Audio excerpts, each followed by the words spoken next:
আসসালামু আলাইকুম রহমতুল্লাহ গাইস, কেমন আছেন? আশা করি আল্লাহ পাকের রহমতে ভালো আছেন।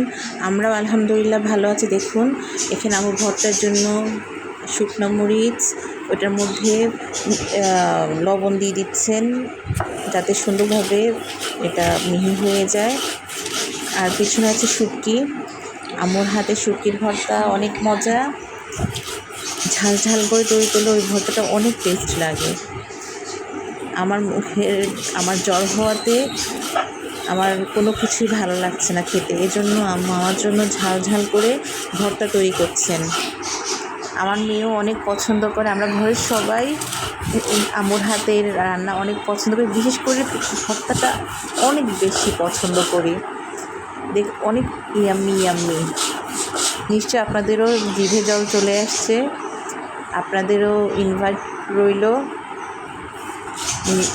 চলে আসুন আপনারাও।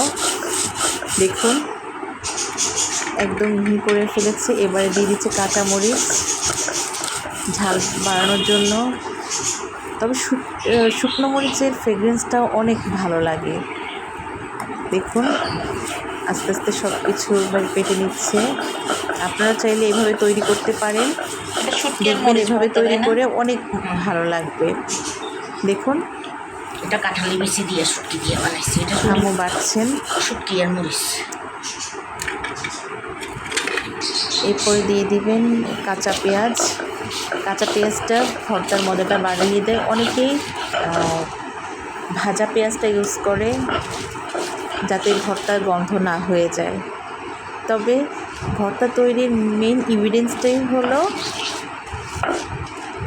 কাঁচা পেঁয়াজ। দেখুন, এক এক করে সব কিছু আম্মু রেডি করছেন, বেটে নিচ্ছেন।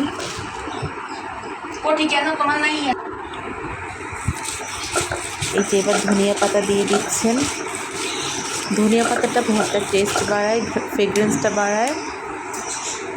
দেখুন, এটা গ্রিন গ্রিন হয়ে যাচ্ছে। আম্মুর হাতের ভর্তা সবাই পছন্দ করে। দেখুন, এগুলো আস্তে করে সরিয়ে নেওয়া হচ্ছে মাটিতে।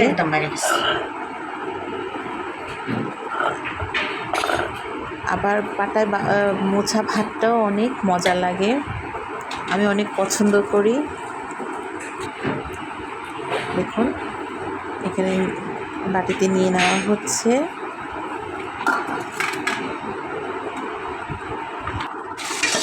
এবারে হলো শুটকির ভর্তা কাঁঠালের বিচি দিয়ে। দেখুন, এখানে কাঁচা পেঁয়াজটা বেটে নেওয়া হচ্ছে, হাফ বাটা করে নিয়েছে। তারপরে শুকনা মরিচ, পেঁয়াজ, কাঁচা মরিচ, শুকনো মরিচ দিয়ে দেওয়া হয়েছে। দেখুন, এটা আপনাদের দেখার সুবিধা। দেখুন ভর্তাটা কত ভালো লাগছে দেখতে। দেখুন,